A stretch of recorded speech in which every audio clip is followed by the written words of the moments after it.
பூஞ்சோலை மாணவர்கள் அனைவருக்கும் வணக்கம். இன்னைக்கு காங்கிரஸோட முதல் 3 மாநாடுகளை பற்றி முக்கியமாக பார்க்க போகிறோம். சரியா?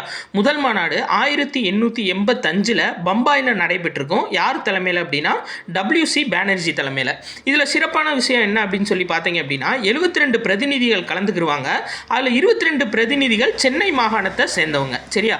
இப்போ இந்த 72ன்ற நம்பர் வேறு எங்கே வரும் அப்படின்னா தமிழ்நாட்டில் உள்ள பாளையங்களோட எண்ணிக்கை எவ்வளோ அப்படின்னா 72. அதுவும் 72ன்ற நம்பர் தான் வரும். சரியா?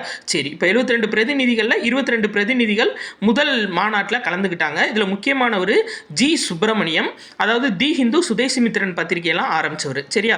ஜி சுப்பிரமணியத்தை யாருக்கு ஈக்குவலாக சொல்லுவாங்கன்னா தாதாபாய் நவ்ரோஜிக்கு கோகலேக்கும் ஈக்குவலாக சொல்லுவாங்க. ஏன்னா தன்னோட எழுத்துக்கள் மூலமாக ஆங்கிலேயர்கள் செய்த தவறை வெளிக்கொண்டு வந்தவர். அடுத்து 2வது மாநாடு 1886 கல்கத்தாவில் நடைபெறும். தாதாபாய் நவ்ரோஜி தலைமையில் நடைபெறும். இந்தியாவின் முதுபெரும் மனிதர். சரியா? அடுத்து பாருங்க 3வது மாநாடு தான் முக்கியமானது.